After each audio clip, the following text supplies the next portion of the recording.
Hi everyone, my name is Erica and this is Workshop 9 Strategies for Healthy Digestion.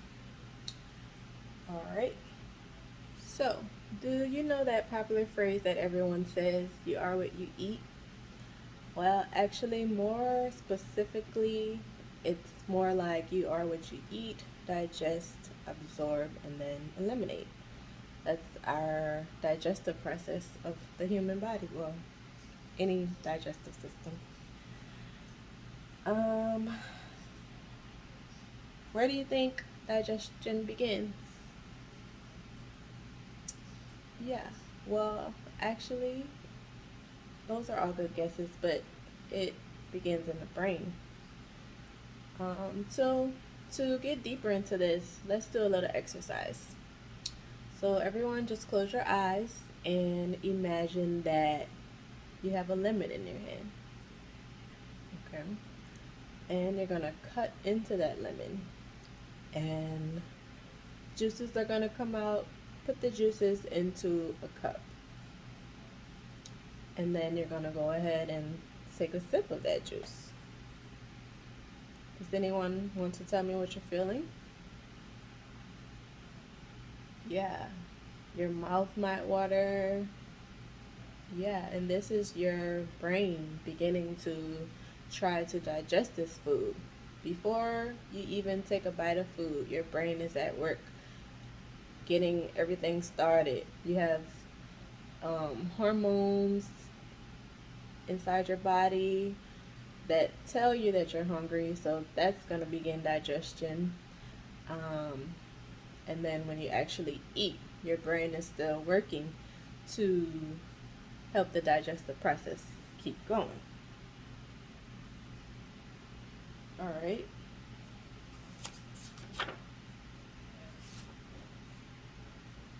Digestion is a complex process where we take the food that we eat, it gets broken down in our system, and then in return, we take the nutrients that our body needs from that food, and then we eliminate whatever our body is not going to use.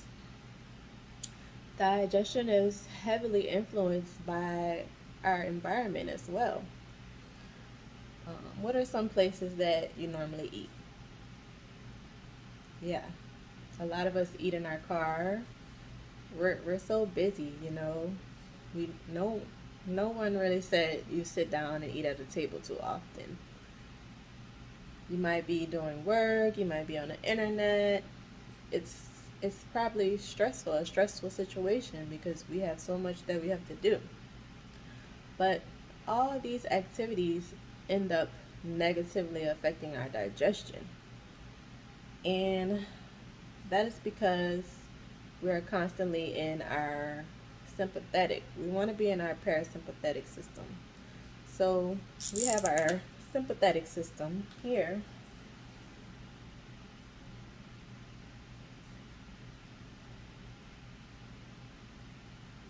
which is our fight or flight system.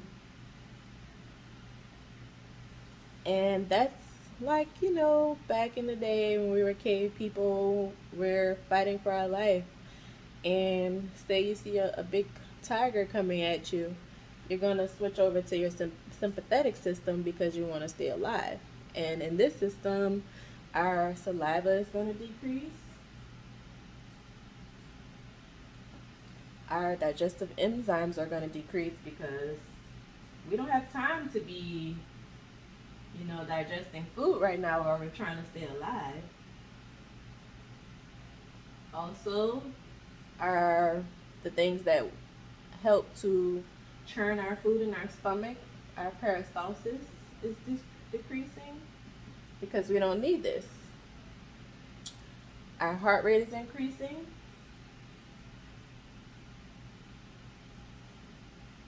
as well as our blood glucose to help get energy to those systems that are going to keep us alive. And this is not good because this is going to cause gas and bloating while we're eating. We're not really running from a bear, but our body thinks that we are. So it's not helping us digest our food properly. Um, so what we want to do is teach our bodies to eat while we're in our parasympathetic system. Parasympathetic. And this is our rest and digest system. And here, our saliva production is going to increase. Our digestive enzymes are going to increase.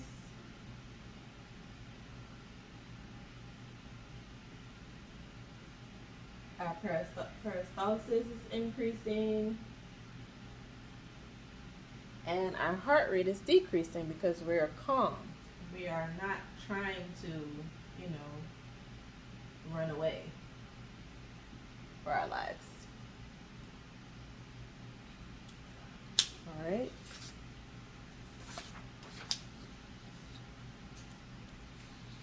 So, like I said, it's not good to be dealing with stress while we're trying to digest, because that's gonna help us digest our food poorly. All right. Does anyone have any suggestions to promote parasympathetic eating to, stay in that calm state? Yeah, you want to turn off all electronics when you eat, just focus on eating alone. That's a great way to make sure that you're tuning into your food. You're working with your brain to help digest your food. Yeah, breathing is a good strategy. Focusing on the breath, taking 10 deep belly breaths is a great way to begin eating. And, saying grace, being grateful for your food, that's not just a religious thing, that is tuning into your parasympathetic system and acknowledging, you know, where our food comes from. That's a great way to tune into parasympathetic.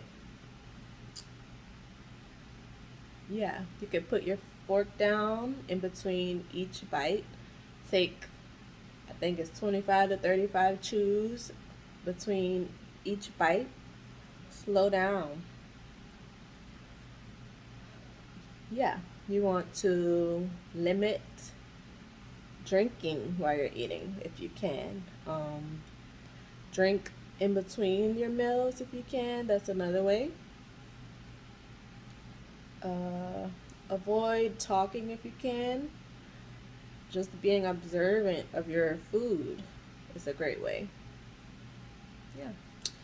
And another way that you might not have thought about is experimenting with different spices and herbs, like some herbs great for digestion: fennel, ginger, lemon, cayenne, black pepper, cinnamon, apple cider vinegar. We actually have a great apple cider vinegar recipe in the Fame series that we'll get to. Apple cider vinegar has been shown to decrease post meal blood sugar. So, taking 1 to 2 tablespoons, or you can add it to your drink or your food, or 15 minutes before a meal, has been shown to help improve digestion, slow carbohydrate absorption, and improve satiety, which, helps you feel more full after you eat. So, these are some great tools you can use to help improve your digestion. Um, what else can we say? All right, so now we know. Oh, um, but this is not the only thing that contributed to poor digestion. The American diet is just not great for our digestive system anyway. So that's why we're going over all these recipes that can improve our standard American diet. But you also can have underlying issues that you might not know about. You might just have food sensitivities or allergies. You want to make sure you're working with your doctor. You may have underlying infections, or you may be taking medications that are just ruining your good and bad bacteria balance in your digestive system. And yeah, let's talk more about good and bad bacteria in your microbiome, which also contributed to digestion. So if you don't know, we have, some people call it another organ system, which is our microbiome, where our bacteria live in kind of an ecosystem. The bad and the good balance each other out. We need bacteria in our body to help us digest, among other things like um, keep our hormones balanced and things like this. Um, they may help us absorb our nutrients, the good bacteria, eliminate toxins, keep us regular. Good bacteria has so many great benefits, and they're going to keep the bad bacteria in check. But if you have an overabundance of bad bacteria, this is when you might have poor bowel movements. You might have these IBS symptoms, gas, bloating. Just whenever you eat, you don't feel well because you have too much bad bacteria in your system. And we have a few ways that help our we can help support more good than bad bacteria. And one way is through eating probiotics and prebiotics, fueling our our good system, our good bacteria system. And some examples of probiotics would be like kimchi, um, kombucha, those drinks that you see in the store. Um, we have yogurt. We have kefir, which is like a type of milk similar to yogurt. We have different fermented foods. If you heard of tempeh, miso, natto, tamari, those are all fermented foods which go through a process that um, break down the food so that they are better able to digest it. And in this process, it creates good bacteria which can be eaten and helps your good bacteria system. And pickles and sauerkraut, they can be fermented. Most of the time in our grocery stores these days, they are just made with vinegar. But check your health food stores or farmers markets, and they will have the live active bacteria cultures in them, which are the real fermented foods, not the ones made with just vinegar. Um, but yeah, these foods are really important to get into your system in a daily basis. Um, Even like things like eczema is found to be related to poor bacteria balance in your body. So bladder infections, vaginitis, if you deal with any of these, you might want to start working on creating that healthy gut microbiome of more beneficial bacteria than the bad bacteria. All right, so in summary, to help our digestive system, we want to get out of this sympathetic system, our fight or flight, and get into our rest and digest.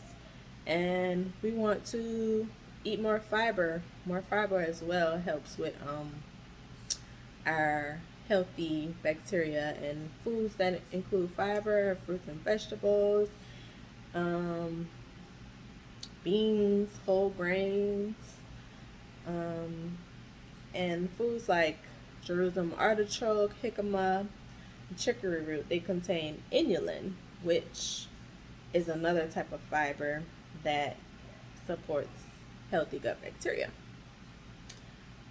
Um, all of these strategies, implement these strategies, will help to cut down on gas and bloating and all these poor digestive symptoms that you may be experiencing. Thanks for listening.